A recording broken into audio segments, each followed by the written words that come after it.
welcome to Knights of Roleplay, an adventuring podcast. This is an actual play 5th edition Dungeons & Dragons podcast. Royalty-free music provided by Kevin MacLeod, Plate Mail Games, and Tabletop Audio. And now, to adventure.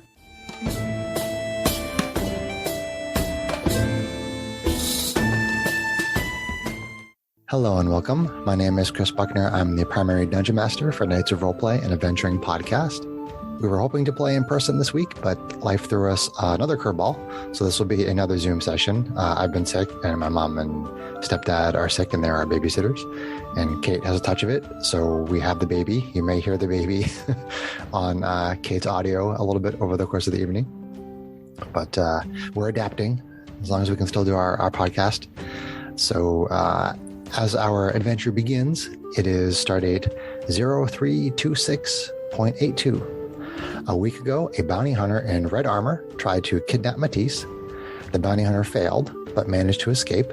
Arvine then took the party on a tour of some of the seedier dive bars on the rock known for, to be frequented by criminals, trying to find information about the bounty hunter. She overheard a group of men discussing a person in red armor who had been offering 100 gold pieces to anyone that knew the location of a tall, blue-skinned woman on the rock.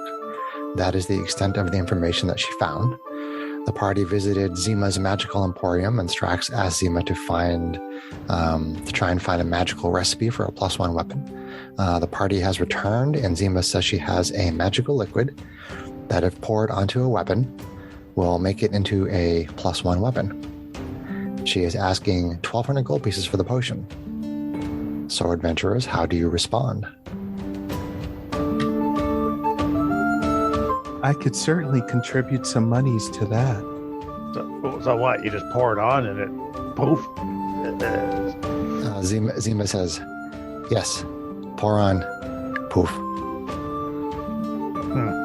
Kind of cheating, isn't it? How much is she offering? Enough for just one weapon? Just one. Just one dose for one weapon for 1,200 gold. That seems like a really steep price, but I would be willing to pay it.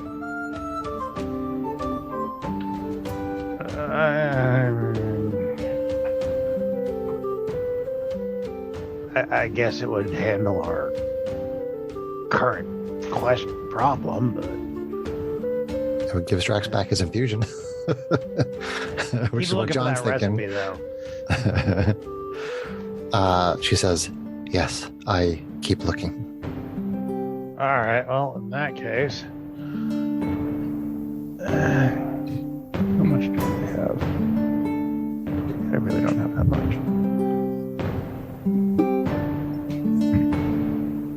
I mean, who's the one that really needs it there? Just you need it, right, Arvine, just for that other weapon of yours? Matisse had expressed an interest in it as well for the pistol that he has. She has. Pistol. Yeah. I don't have 1,200 gold, so Matisse wanted it for her laser pistol, and I'd love to have a second magic laser sword since I use 2 swords, but Matisse wanted it for a black powder pistol. And I looked at all your inventory, so I know you guys have well above 1,200 among the entire party. right. Yeah, but I'm more than why willing would to I chip into pay it. for somebody else's weapon? That's their problem. Janie will chip in both hers and Strax's share because he's an asshole. leave it to Strax to be so short-sighted in the face of our situation. It's not always about Strax. No crossroads to because me. for you. Okay, so I can pitch in a little bit. I don't have that much, but I can probably pitch in like 200 or something like that. Well, I have at least almost 900 gold, so that's a good starting place. So 2 from Strax, and then however much from Matisse, and then you're about 100, 1 or 200 gold pieces short. But Janie said she would pitch in, so I could possibly pitch in 100 if it's going towards Matisse or something. If it was going towards me, I'd probably pitch in even more. But I think Matisse needs a more effective ranged weapon, given we're fighting something that flies. Well, Matisse has currently got the repeating my little modifications on it. So Okay. The infusion. yeah. So that could probably carry her for a little while. Well, then, Arvine, if you need it, then we can make that happen for you instead. I mean, it's up to you.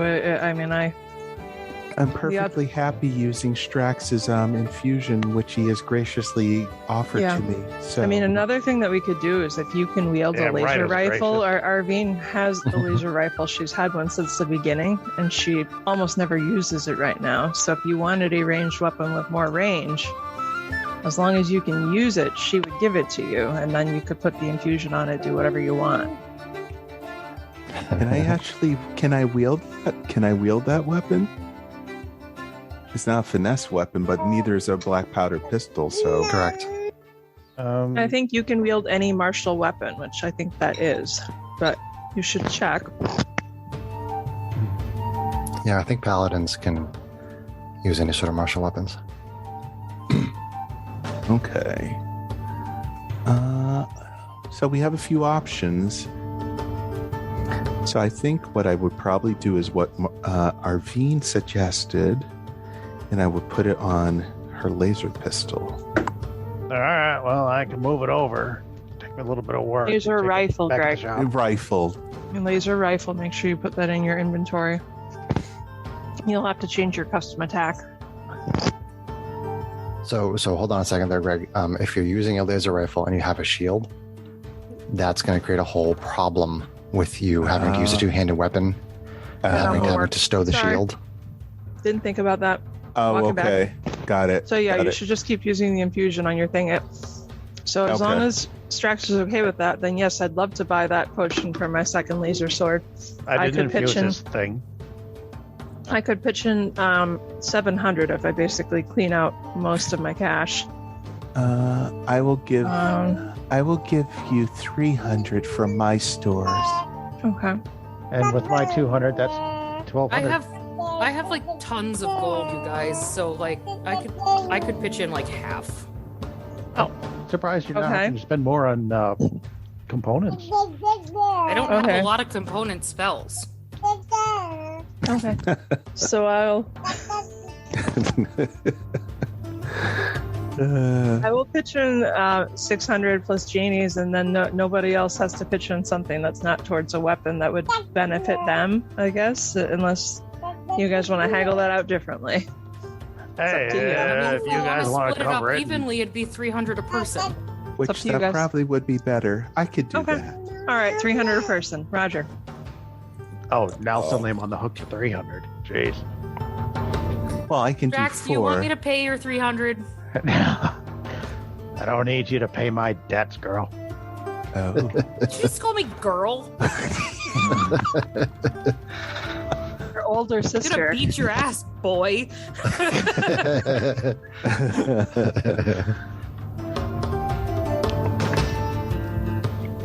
Okay. So you guys have bought the potion.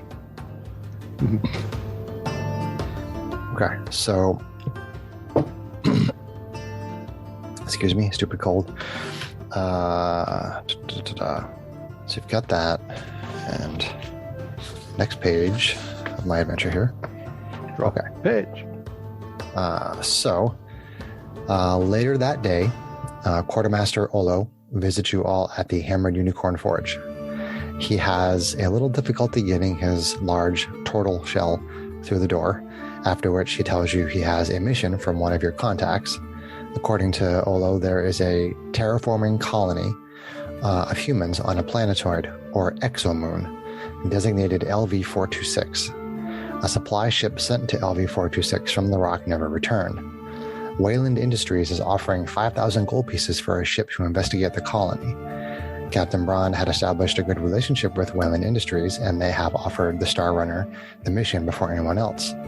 So Olo says, well, What do you think, captains? Well, you'll have to talk to Arvine. She's the one in charge, but it sounds to me like we could probably find something useful on a derelict supply ship. I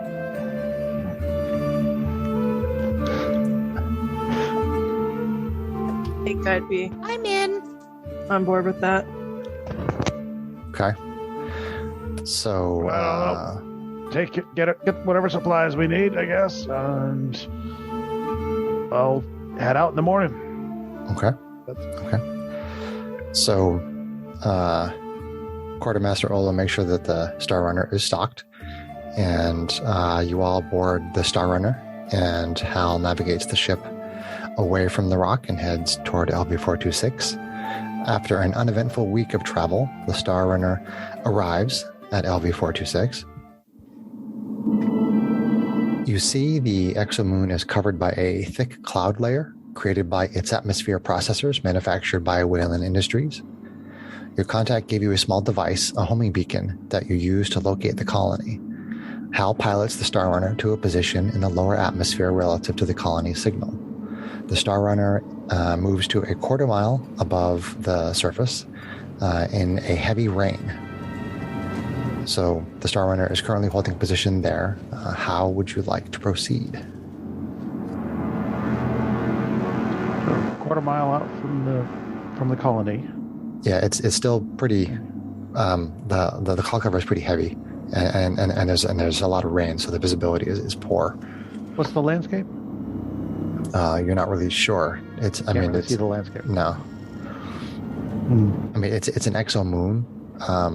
You think maybe that it's sort of like almost like an asteroid. It's probably what you would guess the surface would be like. All right, so personal atmospheres and hoofing it. Well, I mean, there is the atmosphere processors have been set up and they're working, so that's what the cloud cover is, and there is an environment around the exomoon.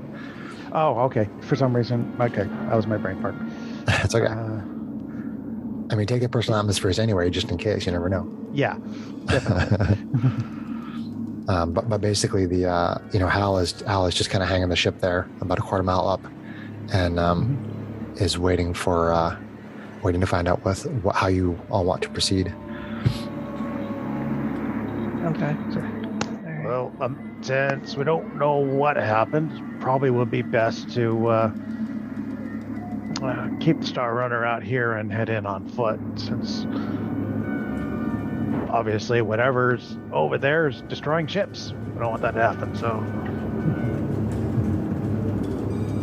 So how are you approaching the exomoon surface? We could use a star coach. I mean, we can't. Can we use a lifeboat for something like that, or only if we have water to land in? Right. The lifeboats, yeah. I mean, but even the sky coach. I mean, everything that you have there doesn't land on land. But the sky coach can basically hover down there to be like a foot above the surface, and you can just take the little ladder on the side. What if we do the sky coach with what's his face piloting it, so that Jeannie doesn't exhaust her resources? Oh, Ruffian. Ruffian, yeah.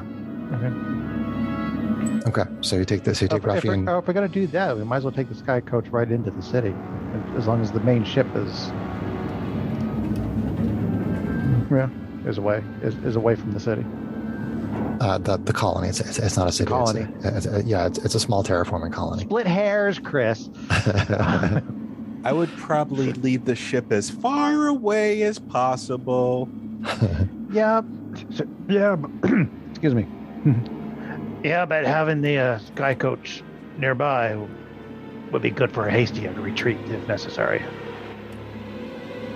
Is this true, Strat? Yeah, I do like the idea of having it either just outside the city or even inside the city if we could find colony. It's a colony. It's a small colony. So just outside the colony, or just inside the colony if there's like a rooftop or something that we could hover above, so that we have a kind of a high point. Hill, something like that. So the Star Runner is a quarter mile up, and you're taking the sky coach down with Ruffian. Is that correct? Mm-hmm. Down into the city colony. Yep. Gotcha. Okay. So let me Check my notes here.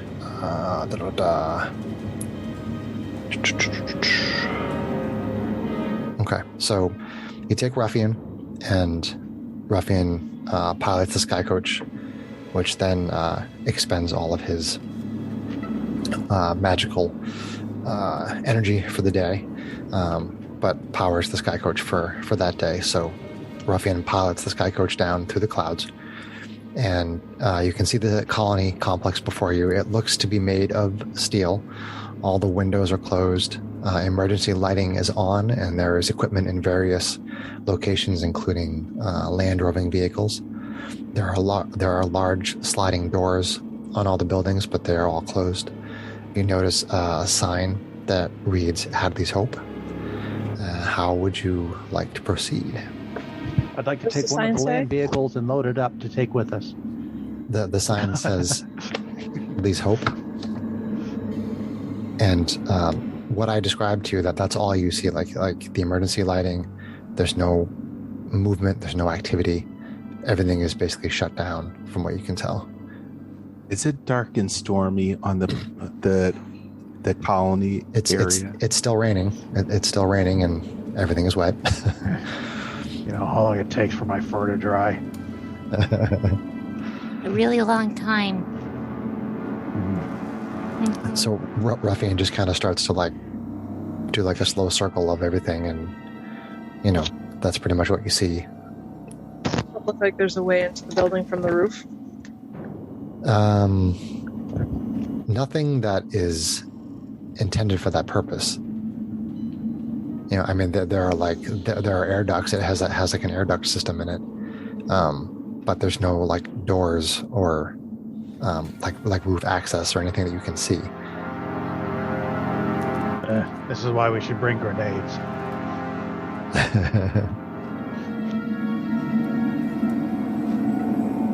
And no sign of our missing ship. Let's see. You do actually. Would that be open? You do actually see one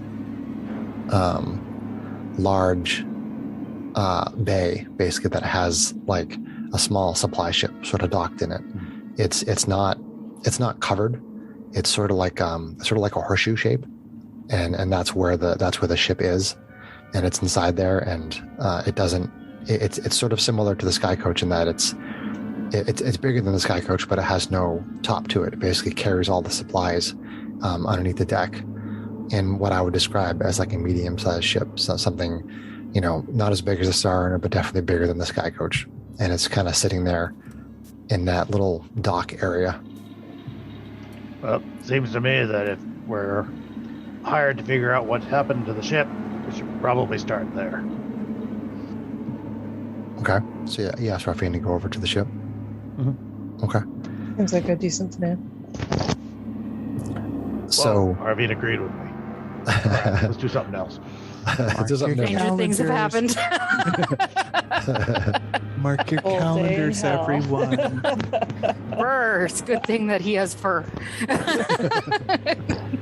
So it looks like the ship has been emptied of its cargo, and there is a very large set of double doors that's closed that gives access further into the colony, which you think was probably used to load and unload all of the different all the different supplies. And there's a small land roving vehicle nearby. There's one of those bipedal loaders that has two big claws on it that are used to move around crates and things, which is just kind of sitting dormant. And but you find nothing else. You find no people.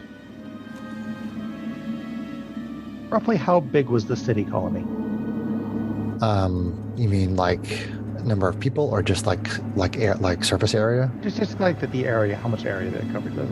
Was it an easy walk around? Was it most of the day to get from one end to the other? No. It would. I mean, in the Sky Coach, it would only take you maybe 5 minutes to circle the entire colony. So, I mean, on foot, I mean, you figure it's approximately, we'll say like 3/4 of a mile across. Something along those lines. Is the ship? Okay, so no, the colony, Okay. the city colony. Yeah, the colony's not quite a mile across. Okay, so not that big. All right, then. Yeah, Strax would probably ignore the land vehicle then, not thinking that he'd need it. Although I'm going to mentally mark to pick one up later. It'll look useful. I mean, there are a number of them around. I mean, they're bigger than the Sky Coach, but there are some around. All right. They basically have to just picking nits, but some of the equipment that you see here is designed to work in a place that has no atmosphere, up until the point where they have the atmosphere functioning. So a lot of them have like enclosed environments. So they're like larger with 4 wheels, and then there's like a cabin that's enclosed. So they could use those sorts of things before the atmosphere processor was actually set up and running. Sounds even more useful. But first things first, we're hired to find the crew, so let's see if we can find the crew. And seems to me the most logical place would be the dock. Okay. The place where you're in. Yeah. You said the big double doors. There's big double doors. They're closed, just like all the windows, all the shutters, the steel shutters, and all the doors. They're all closed. But yes, there's a set of double doors right in front of you. Then I'm gonna go and see if I can get those doors open. Okay. Why don't you make a investigation check with advantage for your artifice? Investigation. 19. 19. Okay.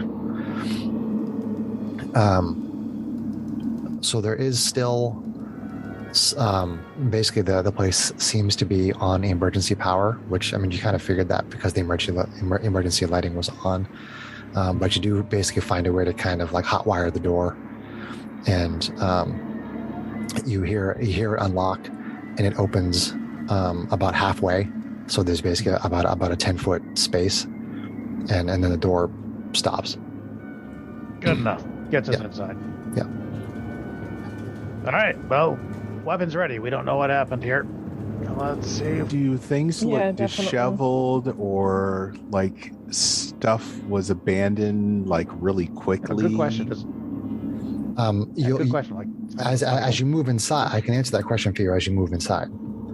Okay. So give me just a second here. Sure. Irene would probably help take up the lead to both as a melee fighter and to perceptify things. Good idea. You take point. Okay. So as you make your way into the complex, SDL1 will be up front with her.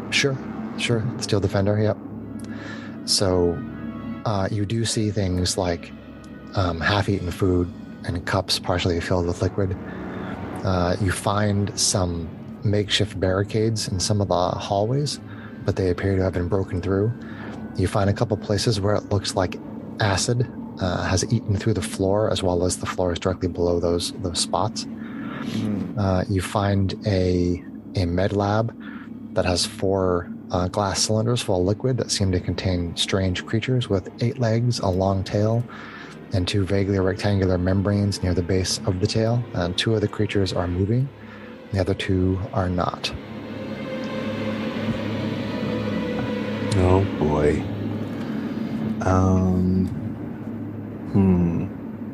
I'm not up on my creature lore, but Jimmy, did you encounter anything like this in your studies, or Matisse? Anything?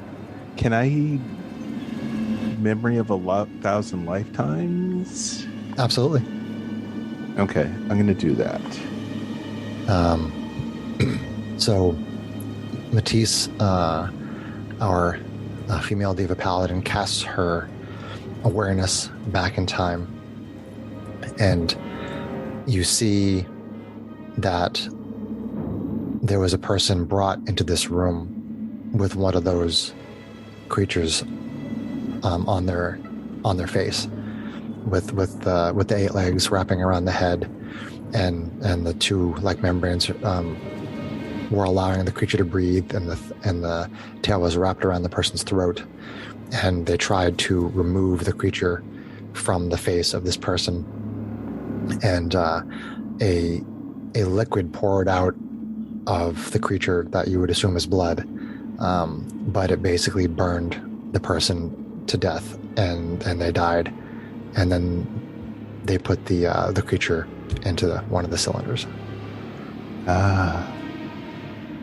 So what did you say? It looks like we're dealing with an alien life form that is, I would call it very malevolent in terms of intent. Well, what did you see?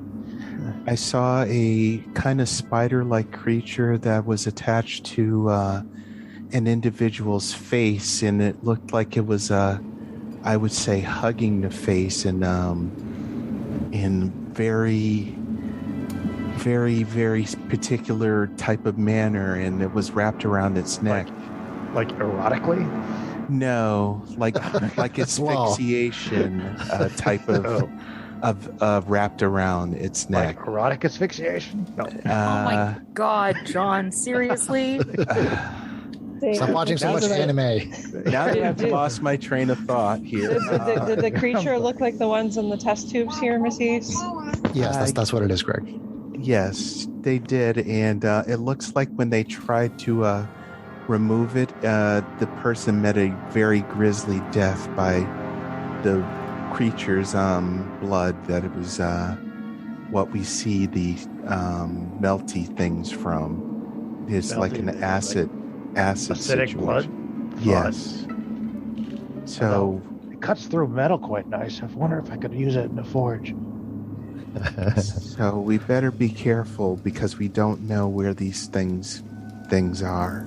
We really want to leave these things alive that are in the test tubes here.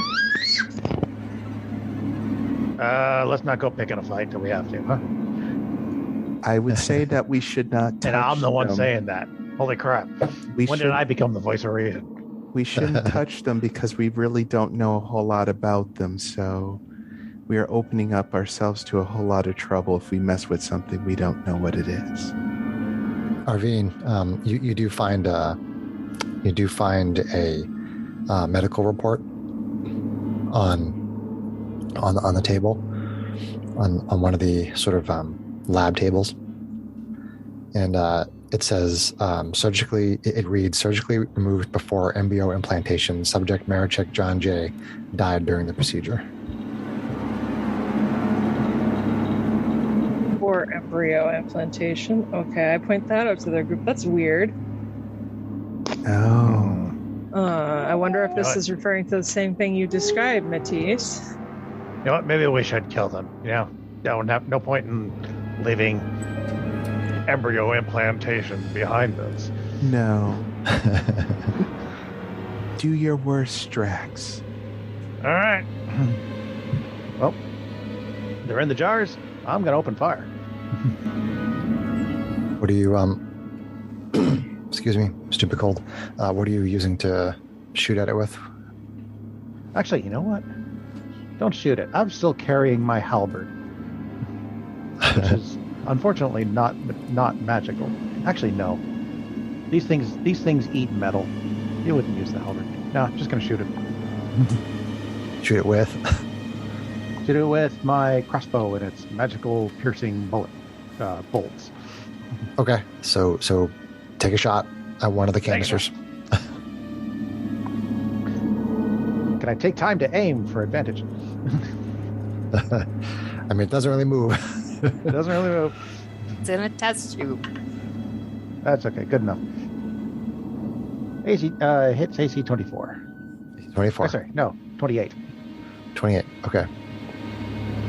So the bolt hits the glass and basically shatters it, and the stuff goes like all over the floor, and the creature falls down and skitters under a table, and you can hear it running around in the room. But it didn't hit the creature? No, you didn't hit the creature. You smashed the glass, and the thing hit the ground. Shoot it! And it's like skittering around on the floor. You're not sure where it is. So I need to see how many of you are there that are not mechanical. There's 4 of you. 4 of us not mechanical. 1, 2, 3, 4. Okay. So it moves extremely fast, and it comes shooting out from underneath the table, and it tries to latch onto Arvine's face. So I need Arvine to make a dexterity saving throw. Oh, heck no.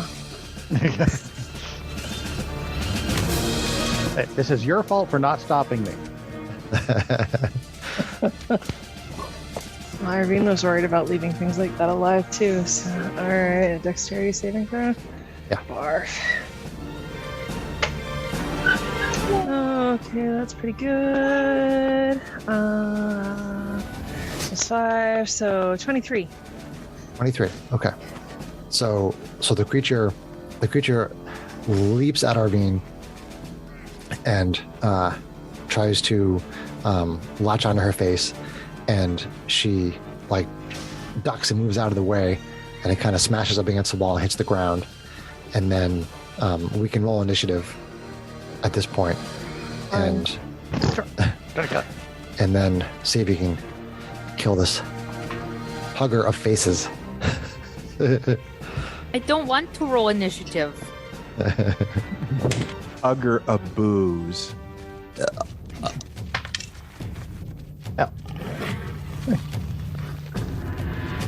I don't want to jinx myself, but dice are doing quite nice so far.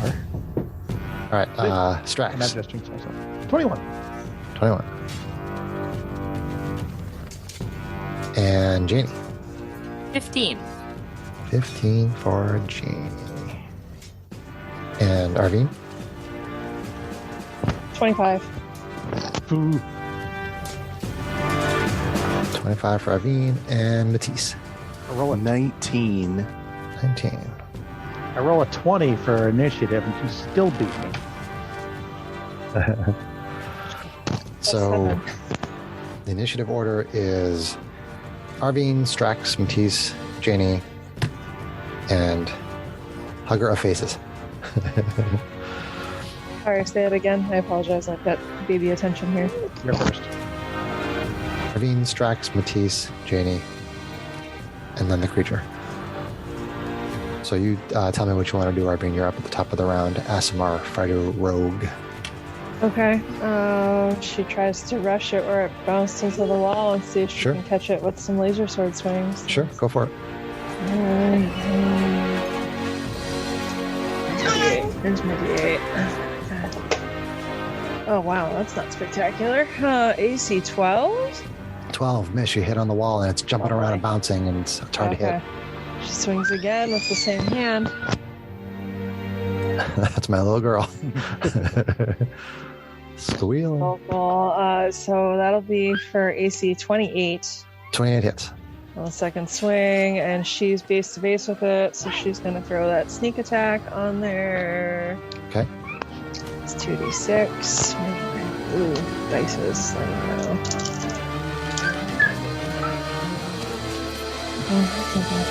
8, 7, 13 plus. Oh, jeez, this doesn't work. So, okay, so plus 6, 13, so that'll be 19 magical force damage. Okay. 19 magical force damage, okay. So you smash it with the laser sword, and you kill it, and all this green liquid sprays out onto you. Oh, no. Oh, boy. I get to make a dex save? No, you take... you take 12 acid damage. Oh. The combat is definitely over, because Arvine had killed it, so... there's 2 dead in those in the 3 remaining containers, and there's 1 that is still alive. Well. Did we burn it? maybe somebody We with do something more something pokey can just that doesn't Stab break down the in the glass container. and set it free. I mean, Or freeze it. now that maybe somebody with something more pokey, like I don't know, an energy sword, can Laser just swords? like open up the top and stab. So it's not running around all over the place. Arvine Magic kinda missile it. sighs. Strax, Whatever's Strax, what is your passive artifice, Strax?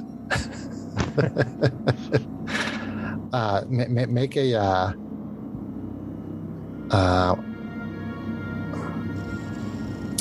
let me see, what would that be? You can always go generic intelligence or investigation. Yeah, just make an intelligence check for me. Or you can always go with like a tool proficiency or something. Investigation? Just intelligence. Intelligence check. Just roll and add your intelligence mod. 16. 16. Okay. So the thought occurs to you that if you look at the containment module that it's in, that there may be some sort of a mechanism designed to terminate whatever is inside the canister. If you want to make, then do investigation with advantage because of your artifice.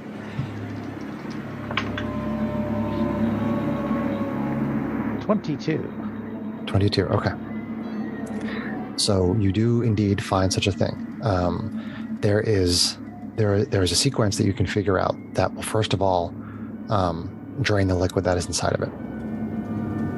There is also another sequence you can put in that will remove all the oxygen from inside of it as well. There is another mechanism which essentially sort of shunts it to a disposal unit, which doesn't specifically kill it, but there is basically a sort of waste removal function of that canister. Assuming that you've killed whatever's inside of it, it can be shunted to basically the garbage. So you tell me what you want to do based on that information. Well, I'm thinking this liquid probably helps contain it, and I don't want to shunt it while it's still alive in case it gets away. So, Ixnay the oxygenate. Ixnay the oxygen, okay. So you put in the sequence, and you see a little a little graphic that shows the oxygen being drained away. And once it reaches 0, the creature still seems to be moving. It could be that it's still in the liquid, or it could just be that they don't need oxygen. Yeah, this was a planet that was terraformed. If these things were there before it was terraformed. Yeah, apparently, yeah.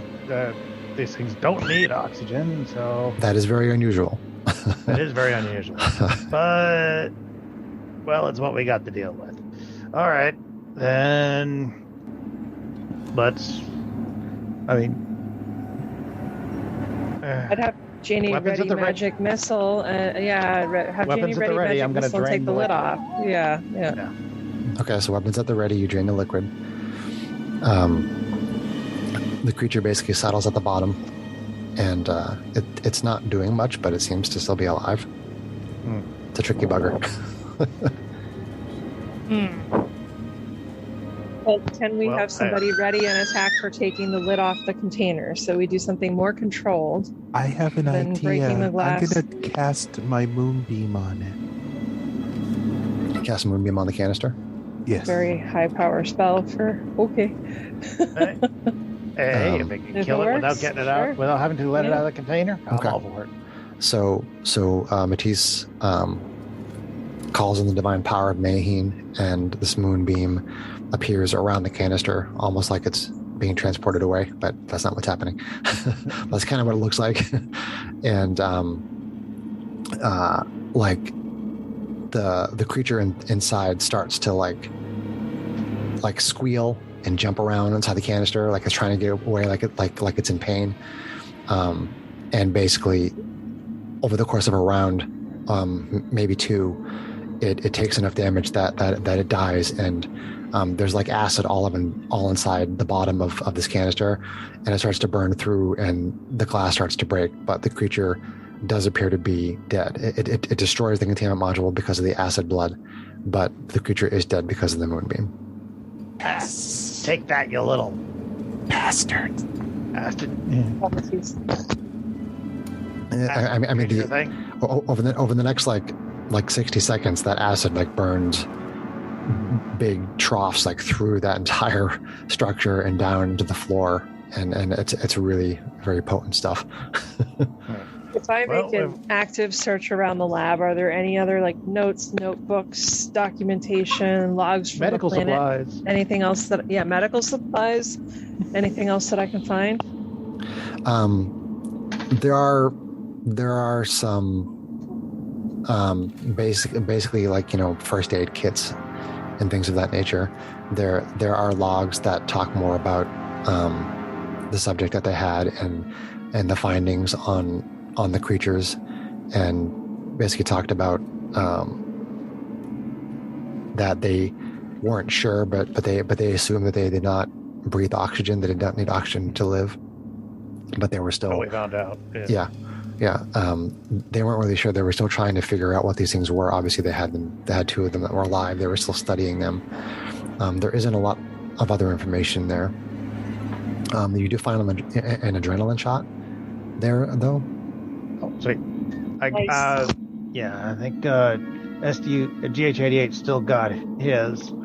So I don't know if somebody else wants to hang on to it, just to be able to.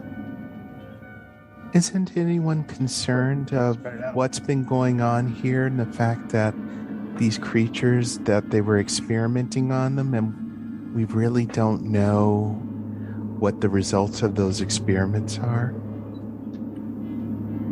So as all of you are talking in the med lab, Arvine, your passive perception picks up the sound of something coming from a hallway outside of the med lab. Okay. Sound of possible I movement, maybe. Turn to everybody and do like the hush sign and kind of really silently mouth like someone outside. So I kind of, I mean, I think I already have my swords drawn, but I kind of take up position like inside the door, duck back against the wall. Or is there spaces where we could hide in there? In the med lab? Like countertops, like benches, stuff like that. Like type benches or tables. I mean, there's 6 of you, okay. And one of you is like well over 6 feet.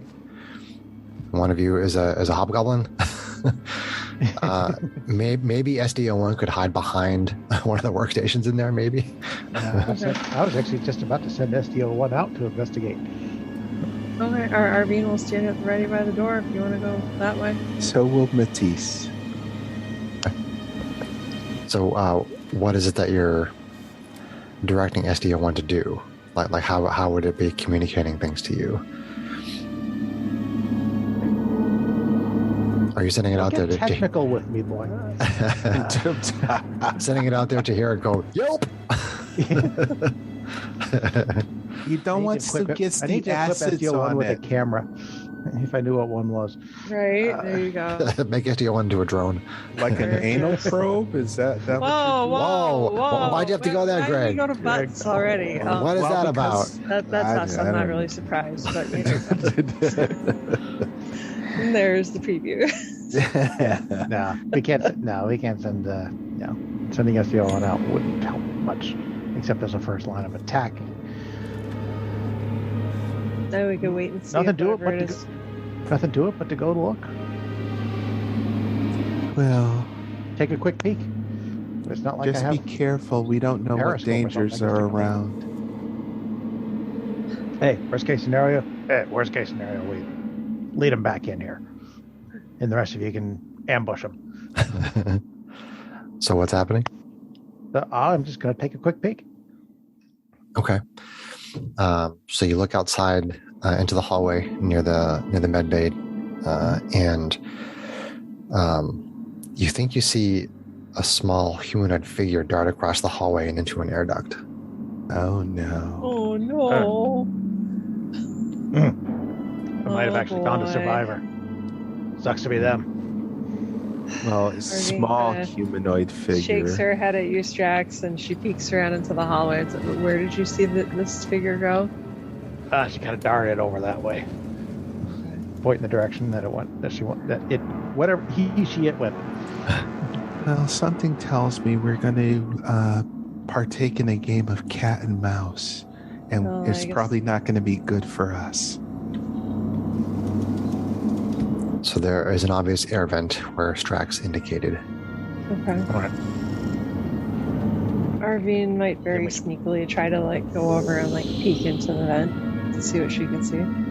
Okay. I motion for the rest of us to kind of take watchful positions on either side. Okay. All right. Arvine, make a perception check for me.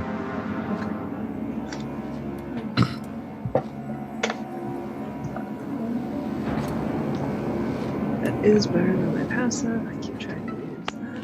Mouse button. 27. 27. Okay.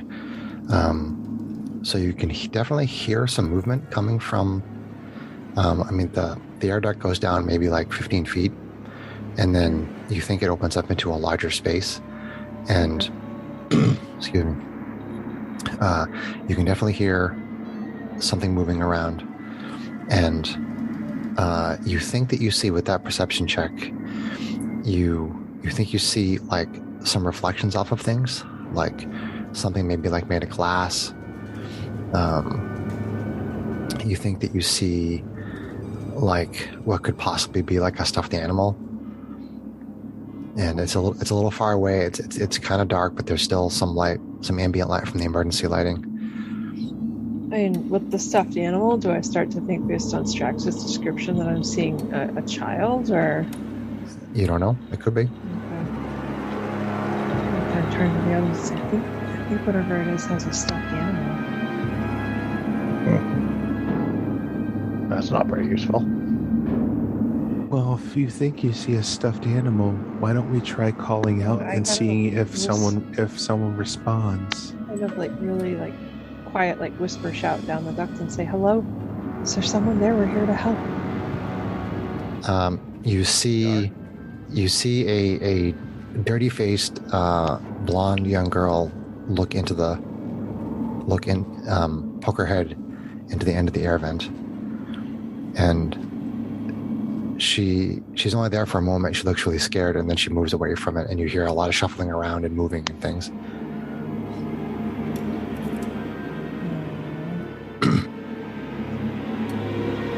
I guess I would. I'm the smallest in the party, so is it okay if I come in there? You don't hear anything, and you start to hear the rattling of some metal.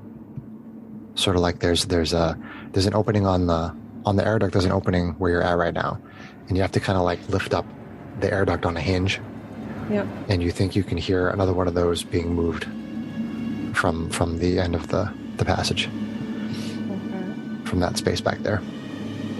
Alright. Well, I guess Arvine would try to go through the duct and see if she can't catch up to the figure before it leaves, but she's probably gonna miss it. Okay. She's gonna be trying to be quiet while she does this, but Arvine, no one goes anywhere by themselves.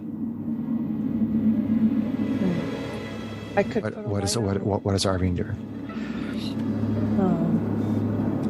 She's gonna turn to the others. I want to go into the duct and see if we can find this figure.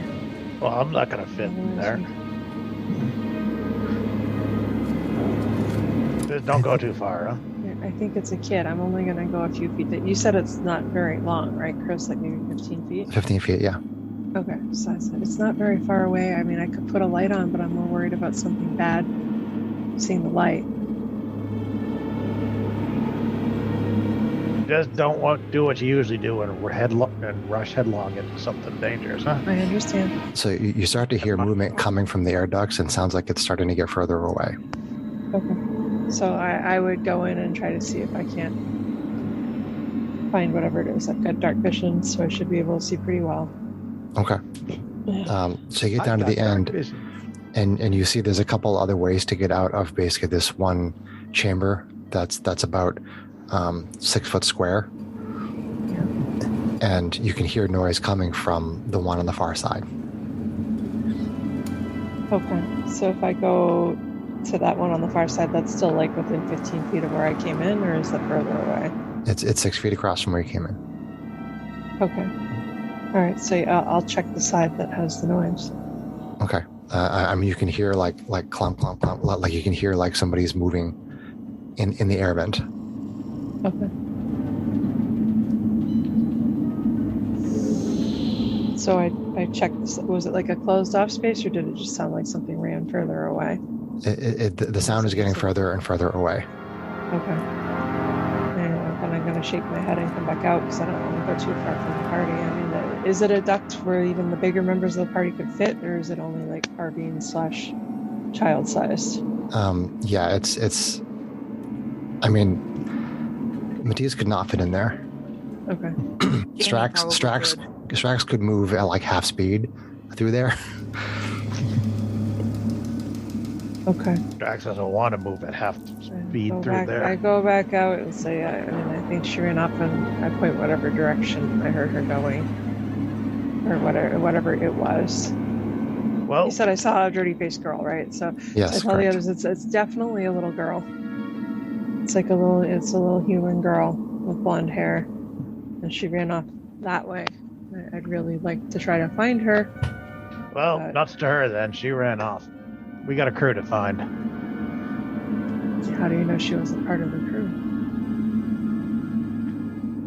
I think it's probably unlikely. And until I know otherwise, we probably ought to find someone who is actually obviously part of the crew that we're here to find.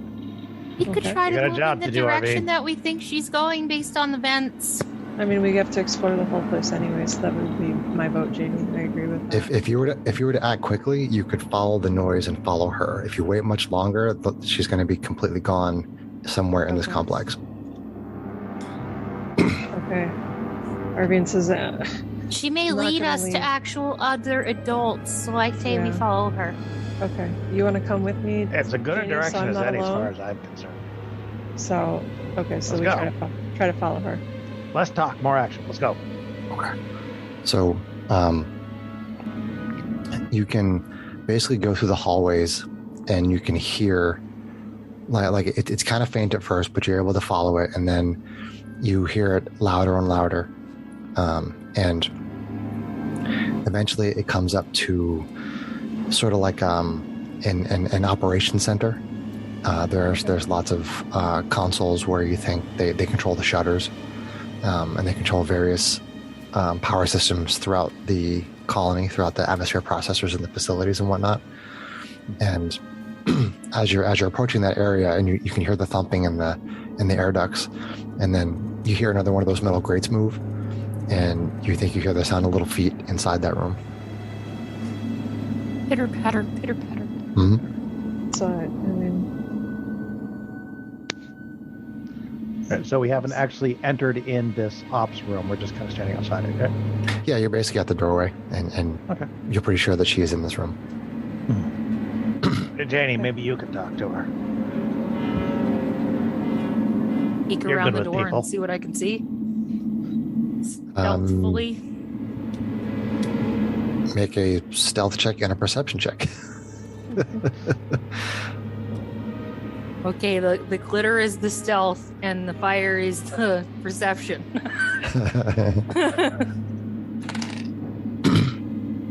Okay, so stealth, it's going to be a 15. Perception's going to be a 21. So, the perception with both listening and seeing, you kind of get a bead on a general area in the room where you think she is, which is like the far right corner. And in the emergency lighting, you kind of see like some movement from like behind, like a little work table, a little workstation that is more away from the wall, but still over in that corner. So you're pretty sure you have a bead on where she is. If you want to try to move toward her quietly, then we'll use your stealth check to see how well you do as far as trying to close in on her.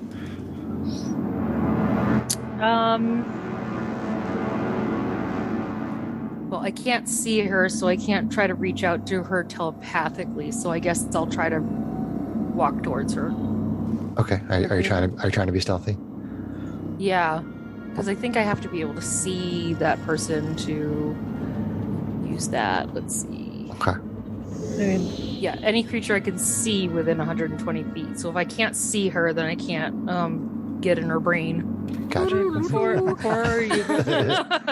you go through the doorway, Arvine puts a hand on your shoulder and kind of mouths the words, "Do you want light?" Yes, I think no? that'll scare her more. Okay. I say into her head because I can see her. All right, so you're I gonna think back. Tell her we have food. tell her we have Crossroads cookies. I should get Crossroads to sponsor us. A dozen cookies for every adventure, and we'll mention you in every episode. Knights of Roleplay. Rubs on Crossroads. Free advertising. So you're trying to move over in that direction? Yeah, sure. Okay. So you get most of the way over there, kind of like walking slowly, trying not to like knock anything off the consoles or whatever. And she peeks her head out and sees you. And then she starts to make a beeline for another one of the air ducts. You think you could probably catch her if you tried. You can see her now. Yeah, you can see her. Okay, if I can see her now, I'm going to both lunge for her and say at the same time in her head, wait, we don't mean harm. Okay. It deserves a charisma check at least. So she's kind of shocked at hearing your voice in her head. It surprises her, and she hesitates for a moment, giving you advantage on a acrobatics or athletics. No, actually, grapple. To initiate a grapple, you make an athletics check. So you have advantage on an athletics check to try to grab her. Okay. If you fail to grab, well, I don't know. Kids can be pretty wiry. Well, I have a +0 to athletics, so it's going to be an 11. An 11. Okay. Well, that is an opposed roll, so here we go. She's a little girl, so she's not too strong. Okay, so They can be wiry. she opens up the grate, but you manage to get there just in time, and she sort of changes gears and just backs up into like a corner, sort of like underneath one of the consoles, where like a chair would roll under. She kind of gets under there, and she's just kind of there. She looks very scared. Okay, I'm gonna keep trying to talk to her in her mind because it seemed to have at least gotten her attention. It did.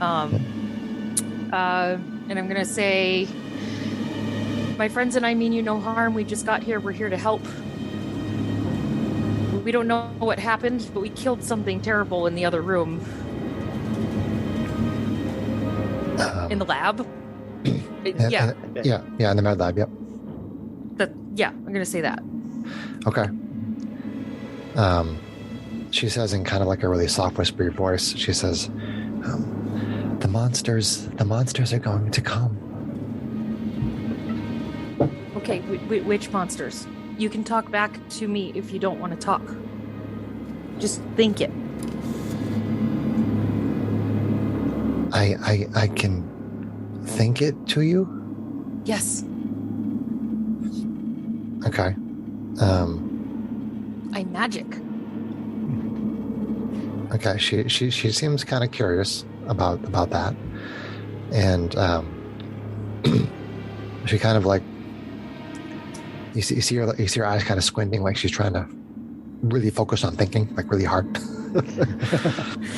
And It's really loud in your head. she says, "How did you get here?" We came here on our spaceship. We were told that you needed help. The monsters keep taking everybody to the processing station. What monsters? They're weird alien creatures. They have long heads and dark skin and like tubes on their backs and long tails, and they grab people and they bring them over to the processing station. Is anyone else here, or are you alone? I don't know. I saw somebody being taken to the processing station earlier today. Maybe there's more people around hiding like me. Do you know where the aliens came from?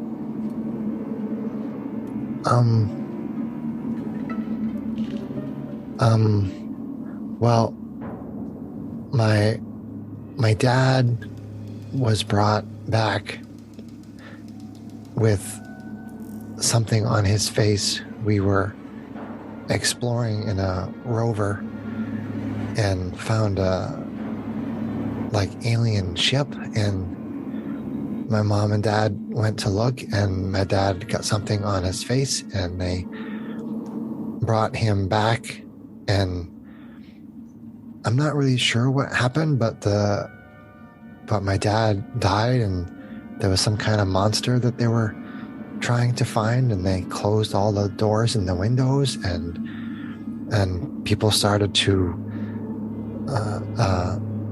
disappear, and I started to see the monsters, and there was more and more monsters, and people were being grabbed and taken away, and some tried to fight, and some were killed, and I don't know what happened to my mom or my brother Timmy. And she starts to get all emotional, and she's having a hard time. Janie moves closer to her and tries to give her a hug and says, I'm so sorry, honey. I know what it's like to lose your family. I'm so sorry. This had to have been so hard on you. Okay, she timidly accepts the hug, and she, it comes part way out of the little spot that she's in, and kind of takes a hug and then wipes a tear away, and she seems to be calmer. Would you like to meet my friends? I think that we can help you. We want to keep you safe and see if we can save whoever's left here. The monsters, she's speaking to verbally now, and she says, the monsters are going to take you and your friends too. They'll take everyone. Well, we'll just have to kill them first. Don't mind my brother. He's a little weird. Whatever. If it looks like Janie has her under control from Strax's perspective, Strax would think so, yeah. Yeah. I'm going to go ahead and head into the room, and I'm going to start looking at the ops consoles, see if I can gather some information. Okay. Do some investigating. Investigating. With advantage? Sure. Okay, cool. Thank you. Arvine will help you. Arvine can help, yeah. I'm gonna... do I want the 9 or do I want the 9? 9. 9. So total 14. 14. Okay, I mean, you can see that's a lot of the basic operations. Again, you can see how to turn the shutters on and off. You can see how to open some of the doors. There's controls for the lights, but you don't think they're powered at the moment because there's just emergency lighting only. There is communications here, but they're not operating at the moment. Naturally. You basically find what you would expect to find in sort of the center of operations for this terraforming colony. Can I get a map? Yes, you can call up a map and put it on a display. Good, I do that, so we at least know where we are and where we need to go. Okay. So Go ahead, Greg. I was just going to say, what is your name, little girl? My name is Newt. Hi, Newt. My name is Matisse. It's nice to meet you. Can you show us on this map where you've seen these creatures? Where you say the processing plant is? Yeah, she goes over and she looks at it and she studies it for a minute. Because you can tell that she's not used to looking at the map. But in her little child brain, she's trying to put together what she's seen with her eyes and what she's looking at the map. And she kind of starts running her finger like over different areas of the map, starting at the operations center where we are right now. And she follows this line. And she, the whole map is not represented in this one visual. So she looks at you, Strax, and she says, can you move the map over? And you can easily do that. Yeah, all right. So basically, Strax sort of helps scroll the map over as she follows with her finger, and she shows you where the processing plant is.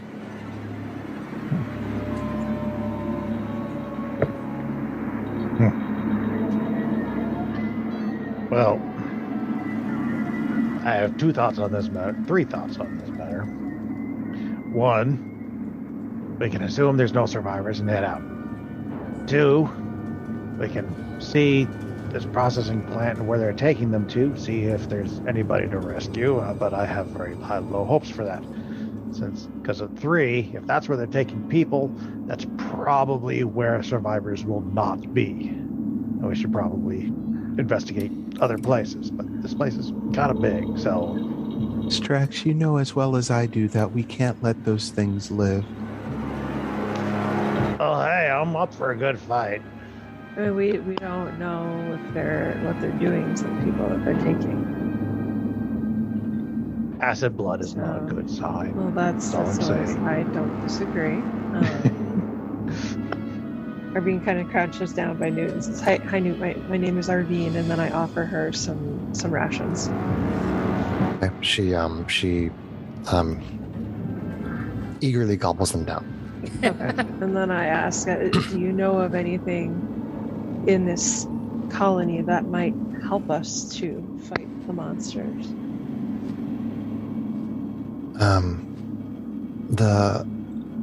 The grown-ups tried to put up barricades. They did not hold for very long. They tried to use welding torches, I think they're called, and pipes and other things and wrenches, but they were not able to stop them. And some of them were hurt, but then their blood burned the people, and I couldn't watch. Lots of yelling and fighting and screaming. Okay. Well, we're trained fighters, so if we have to fight them, we can fight them. She says, "It won't make any difference." Newt, can you guess how many people are on this colony? Do you know?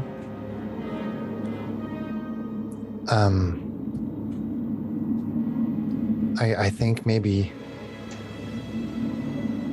a couple hundred, maybe. No, okay.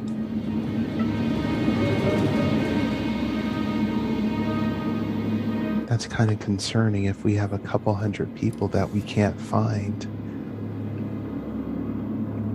Yeah. Well, if we can't get...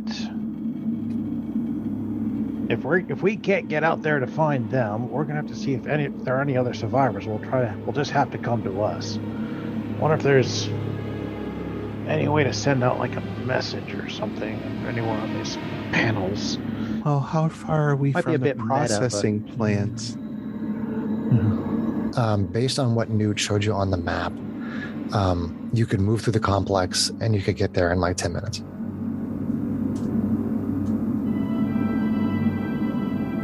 So it's fairly close. We could scout them out and see if we could get a scoop on what these monsters are and maybe devise a plan for how to take them out. I got a better idea. This might be a little bit too meta, your hope on that, Chris, but I think that Strax might try to find like a PA system, but I'm kind of torn in my mind as to whether or not Strax would even know or recognize what a PA system is. I would say that based on the information that you've gleaned so far, by all your investigating inside this complex, that you were able to recognize and identify that there is an intercom system. I mean, like most things, it doesn't have really any power, but you know what it is, and if you could get power to it somehow, you could probably figure out how to use it. All right. Well, since everybody here tends to get mad at me when I don't actually tell them what I'm thinking, I don't know why. I don't mind. I have already great know. ideas. Next question. Yep. How wide are the corridors out to the processing plant according to the map? They are 10 feet wide corridors. 10 feet wide corridors. How wide are those vehicles that we saw out there? Those vehicles are like the size of the Sky Coach. Oh, the ground vehicles? They'd be too big. Yeah. The big things. Oh, okay. Yep. That's bad. Okay, that's not going to work then. Okay. No smaller vehicles. That sucks. There are We need some a car. There are some smaller vehicles that are like a one-person vehicle that like you put some boxes or some crates on or something, and then you can sort of drive it, through the hallway. But it's like a one-person vehicle. Maybe if it didn't have any load on it, you can maybe have like one person controlling it and two people standing on it. I mean, you don't know how fast it goes or how maneuverable it is, but they're just little like little.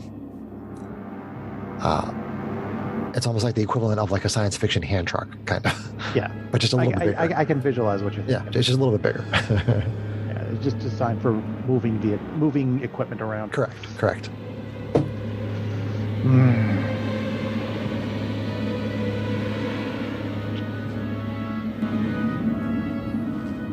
I don't know how much time we have to work with, because I could probably take one of those and rig up like a trailer onto something. Gatling gun? No.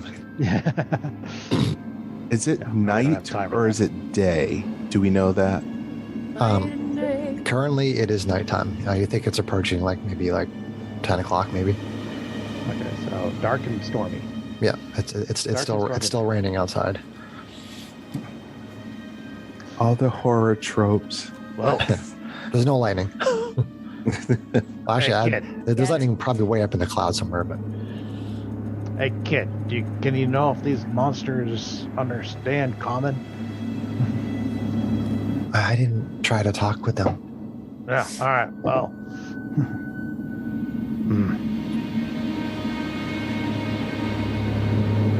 Probably best to assume they can. All right. Because I was gonna try to see if I could make an announcement to tell any survivors to head over to the what do you call that? Where you put the stupid ship? The shuttle bay? Hangar. Hangar. Brain fart. Tell any survivors to head over to the hangar, but if they can understand what I'm saying, well, that kind of defeats the purpose. Think about It'll this. be like a monster buffet. We have to assume that these creatures, whatever they are intelligent to a certain extent. And maybe if we go on the PA system, we might alert them. Yeah. Well, first things first, we got to get rid of our liability.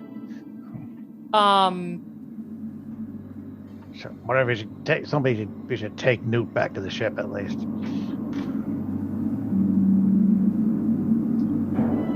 She says, "What's a liability?" Do you know how to shoot a gun? No. Shit. I'll teach you later.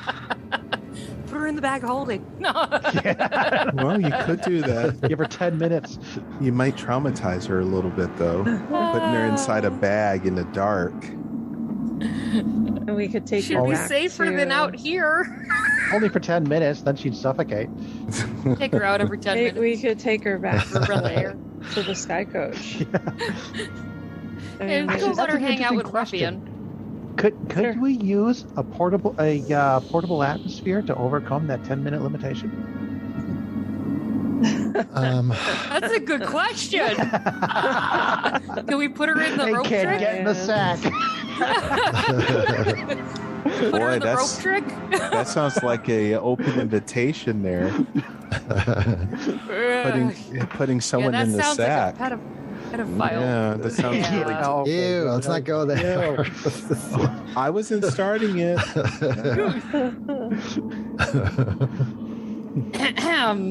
Anyway, moving on. Yeah, let's just set that idea aside for the moment. Right. Yes. Well, we could take her back to the Sky Coach. I mean, if we're going to investigate the processing plant, is there a better angle to approach that from above anyway? Or do we need to go through the station because we want to sweep through and see what else we can find? Well, first of all, Arvine, we do have to consider that maybe, since we don't know what these things are, that maybe she could be a carrier of some kind also, and probably we don't want her to be on our ship.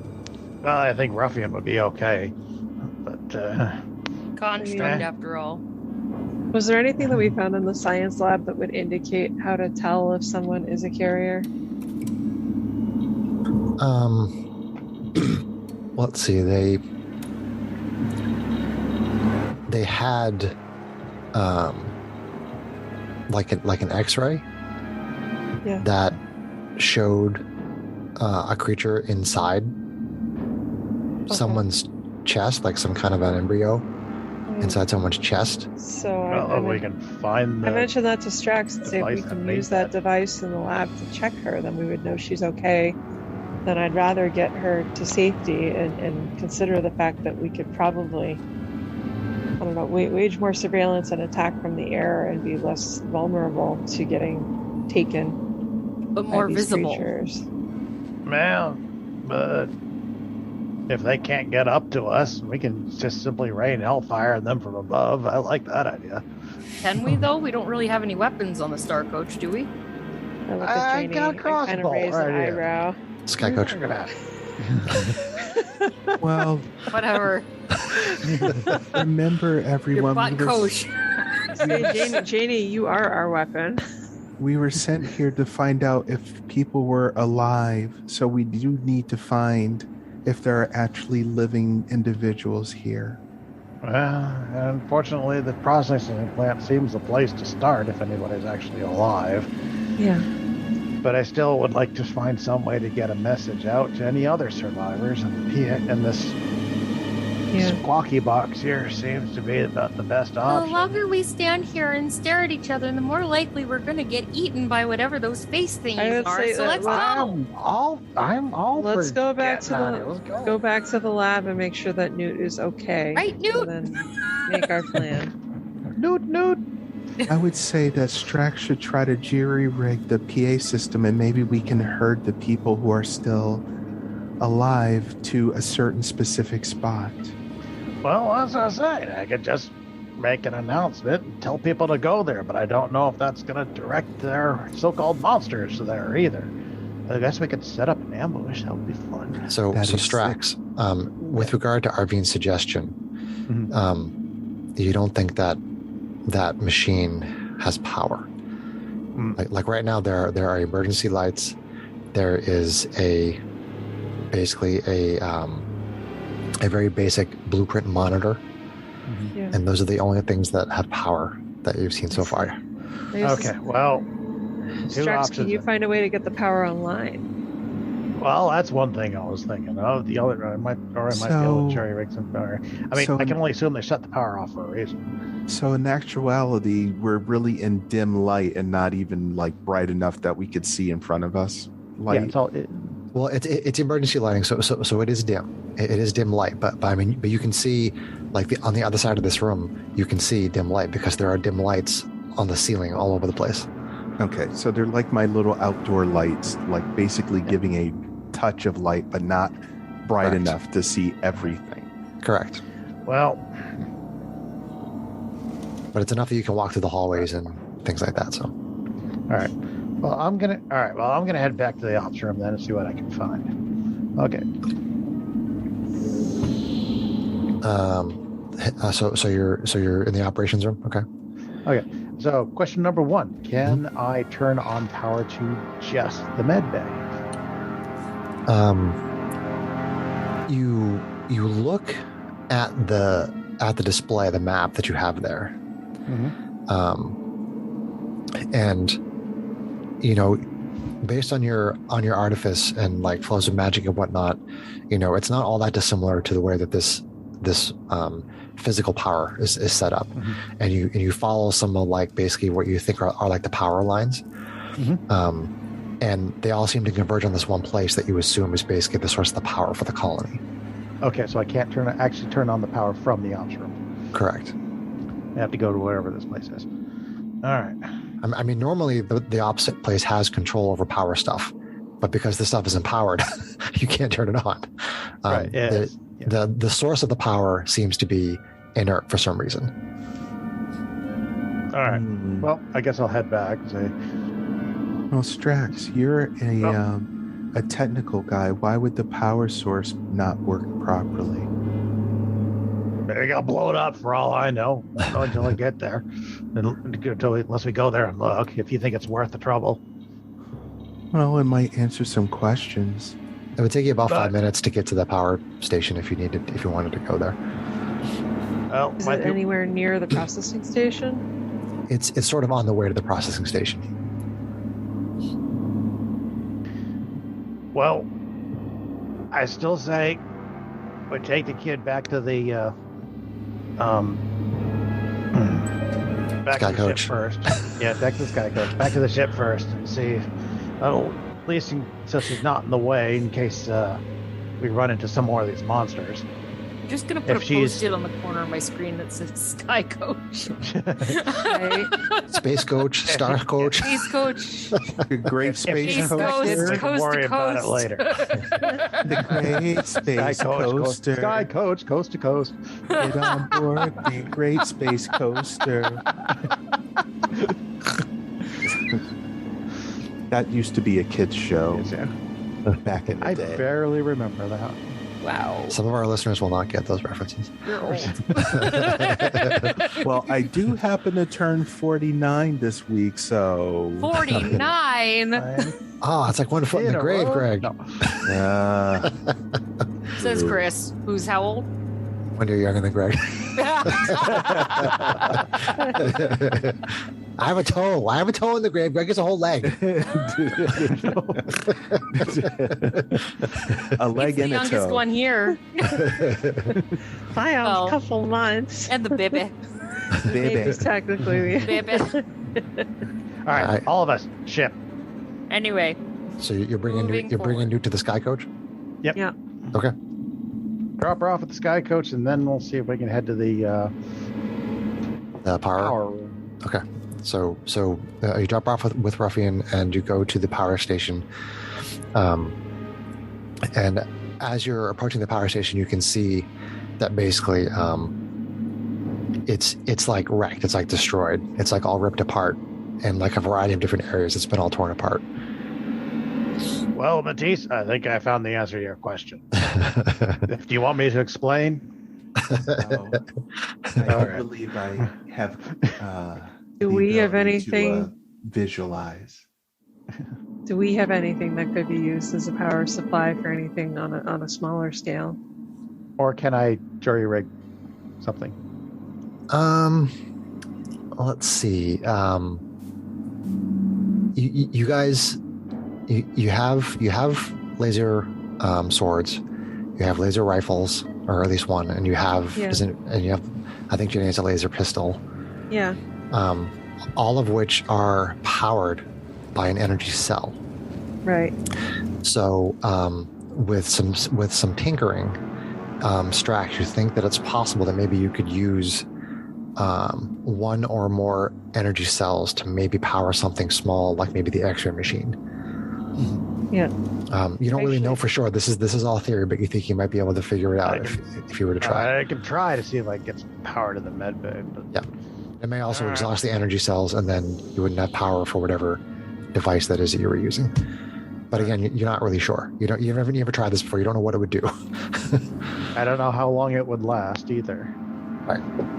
I mean, the energy cells. Just to be clear, because you guys probably don't know this, but I designed them. The energy cells power like a laser pistol or laser rifle or laser sword. They power them basically for the life of whatever it's in. And those things typically, like, you could actually figure it out. You could actually give it a number, but most people don't bother because it lasts so long that the thing would probably get destroyed or you'd be dead by the time it would run out of energy. So they're powerful. They're not necessarily powerful, but they're just long lasting. They can give like a small amount of energy, like just enough to power something for an extended period of time. Yeah. So I mean, but I don't know how much energy this is going to drain out of it. Correct. I'm essentially going to have to destroy whatever weapon maybe I need. Maybe. Again, you would have to tinker. I'd have to tinker. You'd have to tinker. You'd have to try to figure it out.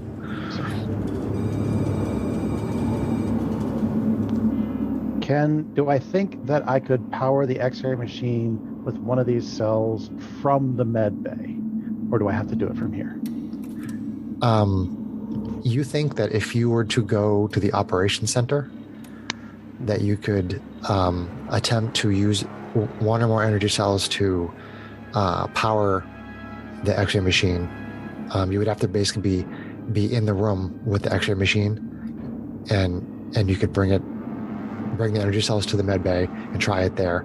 You could bring the energy cells to the operations center and try the intercom. Okay. You don't have to be at the power station to do it. Okay. That was my concern. Was I going to have to stay here while they go to the med bay in order to? No, you would be like hook up a battery, to the X-ray machine, essentially. Okay. Well, we're not getting anything out of here. I guess we can, if you're still concerned about it, we can go get the kid. We can bring her back to the med bay, and I'll see if I can power up the X-ray machine from there.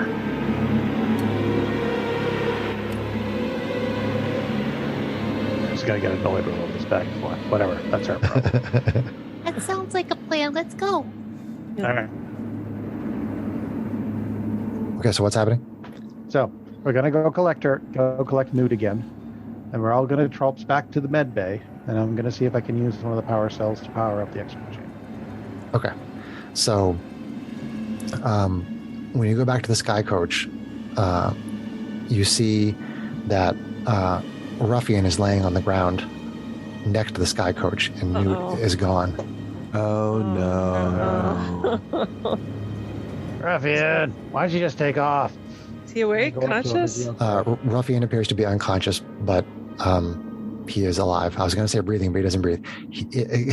Ruffian is a warforged, so he is unconscious but alive, because that can happen in D&D. Okay.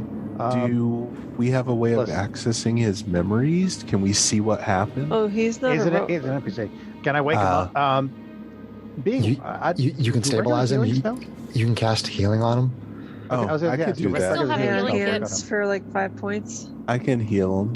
Hold on. You just gotta wake him up. I'll lay on hands. Okay. For 5 points, just to I'll get lay him on For feet. 5 points. Yeah. Okay, so Ruffian comes to consciousness with 5 hit points. Yeah. And Ruffian, what are you doing down here? sits up in the mud, and then stands up in the mud. Obviously has battle damage. And I like gently nudge Janie and say, "Can you find out from him what happened?" He doesn't speak. Right. Hey, what happened? You can speak. You can speak, so he. Yeah, I know. That's what what happened? I wasn't clear on that. I'm saying it in my regular voice, so it's not Janie. It's my mind. What happened? Okay, so Ruffian is able to basically think to you that the creatures that Newt described came and took her. Oh, and God. and at first they basically ignored him because he's like a machine, and they didn't pay any attention to him. But he tried to stop them, and when he tried to stop them, they basically beat the crap out of him. And then once he was no longer moving, they continued to take her away. Well, actually, the way he described it is that he saw them taking her away. He tried to stop them, and then things went black. That's what he remembers. But at first they were ignoring him because they thought he was just like a piece of machinery. Nope. Should have told them to At hover least, off the at least we know ground. where they're taking her. All right. So much for the X-ray machine. We're going We better processing. hurry up. Yeah. Yeah. Yeah, we better get out of here before we any more. I of mean, those do we things show think up. No, that we can, better hurry up and save her, you dumbass. Do you Why? think we can Not our make it? problem. I promised her we'd keep her safe. Let's go. Can we approach You the made a power station promise. from the sky, or this processing station? If you want to get in the sky coach and go over there, sure. I think Bit that's faster to better. fly. It's better than going through the colony and risking getting jumped somewhere where we don't want to be. All right. If we saw did we see another entrance over there? I guess is the question in the area. We On can the check it. Um, Let's fly around.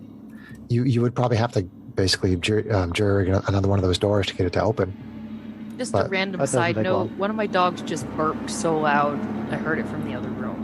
And continued. Hashtag toddler dogs. Well, if we saw that there was a Hashtag door over giant there, at the dog. processing area, I can open the door. So, all right, Well, get let's in the fly ship. over Let's to the go. processing plant. Yeah. Okay, so you fly over in the sky coach over to the processing plant, and you go down and give me another One of those vehicles. investigation check with advantage on the door. Yeah. Can I use my thieves' tools? Sure. Oh, good, because that gives me double proficiency. Yeah. And it's a good thing I needed it, because I had to choose a 7 or a 7. Otherwise hate known you as tonight, man. expertise. So, for investigation, let's find seven. It's not a high difficulty because you've already done this. 16. Okay, that's good enough. The door opens up about 10 feet. Okay. All right. SDO1, take point. Okay.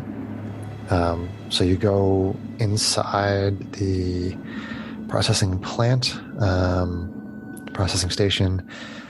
So basically, there's nothing of interest on the ground level, but there are numerous sub-levels below. So do you keep moving? Do you start moving down into the sub-levels? Is the question. Quick perception check. I'll perceptify. Anyone want to help me? I'll help. Thank you. What is it you're perceptifying? Looking for danger. Signs of life, anything that I could hear coming from the lower levels or certain quadrants of the facility. Signs Stuff of like that. Anything signs of see a sign of which Any direction. devices we could use, machines we could. We Well, saw there's no the power, sign. but yeah. Opened up signs of Alright, menace. so perceptify. Perceptify. Oh wow, a 5 and an 8. Oh, So yeah, my passive of 20 is better. Your passive of 20 is better. Yep.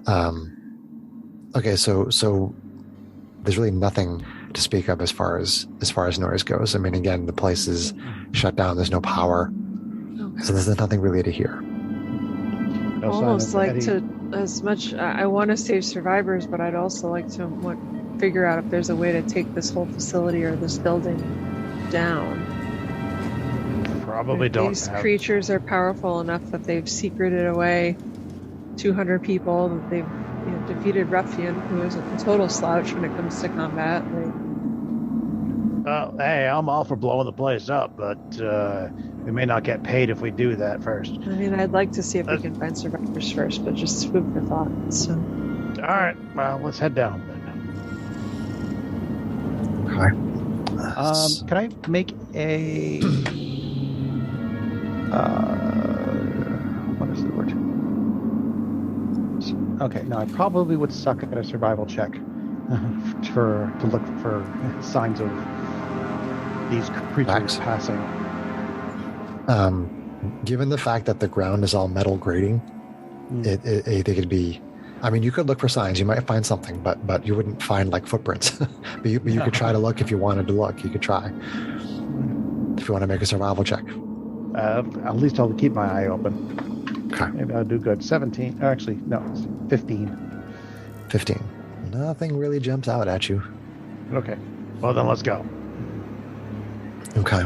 So as you make your way into the sublevels, you find, countless passages and walkways on each level as you go down. Upon reaching sublevel 3, the temperature becomes very warm and the air is very humid. And as you're exploring, you eventually come to an area of sublevel 3 with like a strange substance covering the walls and the ceilings, and the floor a little bit in some places. It looks like some kind of like a hardened excretion. It almost, it seems obviously like it was something that was like built up from maybe some kind of excretion or something, and then it like hardens over time. It's sort of dripping with some like mucus and things like that. But there's definitely a intentional construction of some kind. It seems very hive-like. Oh, but I'll get that in my fur. It'll take forever to get out. And then I'll blame you, Arvine. Are there any signs of like humanoid shapes in this covering? Right now, not meta at all. Right now, you're just sort of at the edge of it. Do you want to keep moving forward into the area with the excretions? I think that would be a bad idea. But is there a way that we can go that's not that way? Because if it's the only way, then you've explored about maybe like a third of sublevel 3, and now you've basically hit this area. And basically, from what you're assuming that beyond this point, everything is covered by this stuff. Yeah. Matisse, if we want to find the survivors, I don't know that we have a choice.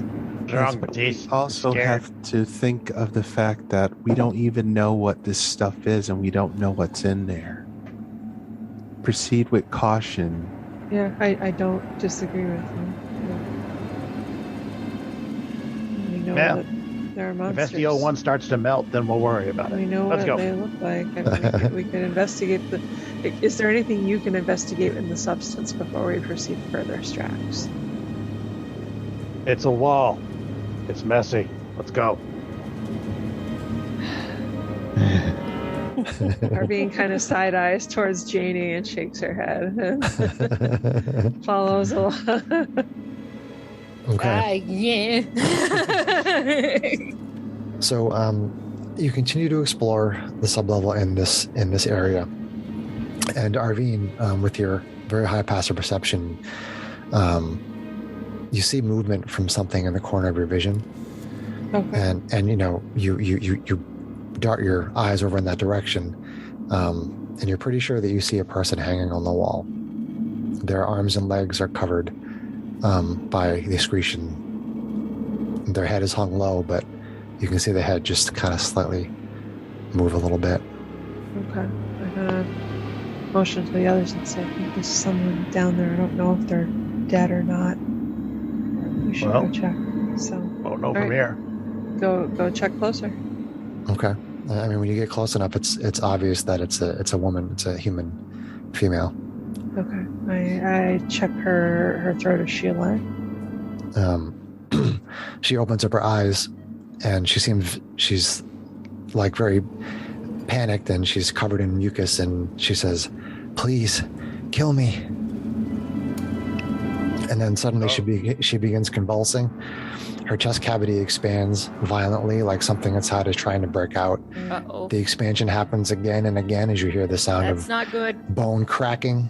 A creature's head bursts from the woman's chest, killing her. The creature has a smooth head with no discernible eyes and a mouth of sharp teeth. It's trying to free itself from the chest cavity of the dead woman. So what do you Can do? Arvine try I to cast Grab it magic and put it in missile. the bag. Can Arvine lop the head off of the creature as it's starting to come out? So Janie casts magic missile and it goes and it hits the creature with multiple. I assume use a first level. Yeah. Okay. And basically it squeals as it's getting hit by the magic missiles, and the creature definitely dies from the magic missiles. And then Good reaction there, Jenny. you hear this sound from all around you, like the slow hissing of an animal. You begin to hear the sounds of movement from various passages all around you. You are quickly set upon from all directions by a group of strange alien creatures. They are mostly humanoid with 2 arms and 2 legs, but their heads are long and narrow with no discernible eyes. Their torso has 4 tubes coming out of the back, and the creatures have long barbed tails. Let's rock and roll initiative. I think we can assume. But no we're going survivors. to do this fight next time, though. Oh no! Okay. Are we rolling initiative now or next time? We won't remember it. Till next time. Yeah, why don't we just do it next time? But if you guys want to, though, you are all 13th level, so you can roll. You can roll hit points right now if you want to roll hit points, and we can do that, and then we can say goodnight to the listeners. Okay. See, Just wanna roll this hit is points. exactly what Matisse was afraid of. So when we do the next adventure, when that combat starts, you'll have all of your 13th level stuff. Okay, you don't have to take a long rest to get it, so you're just going to have it. Okay. I hope I have good stuff at level 15. So for the listeners, if they don't know already, I basically allow people to, when they roll their hit points, if they get less than the average of the die, and the average of the die is half the die plus 1. That's the average according to D&D. If they roll less than the average, then they get the average. I rolled max. Yay! Yay! So John rolled max. So I rolled exactly average again. All right, so I have a what number did you get, D10. John? I got an 8. An 8. Okay, and Janie? Average. 4. 4. Is it a D10 or a D8?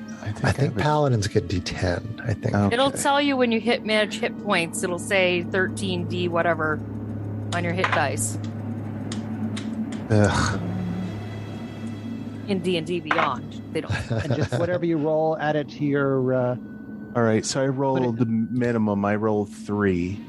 Okay, What's so your then Right, but go ahead, Kirsten. your die is a D10, right? Yeah.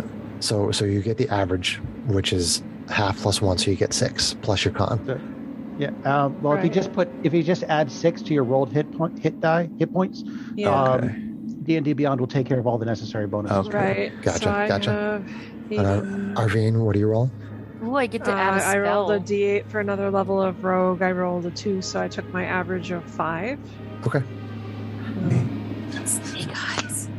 I Cool. just broke into 7th level spell slots. Okay, Nice. so 7th level slots are. A lot of them go boom. I'm gonna have to get out another D4 for my magic missiles. I gotta tell you, I was very excited to run this adventure. I wonder why. Shocking. Aliens is one of my favorite movies. I like is. it too, actually. Okay, so let's say goodnight to the listeners. Good night, listeners.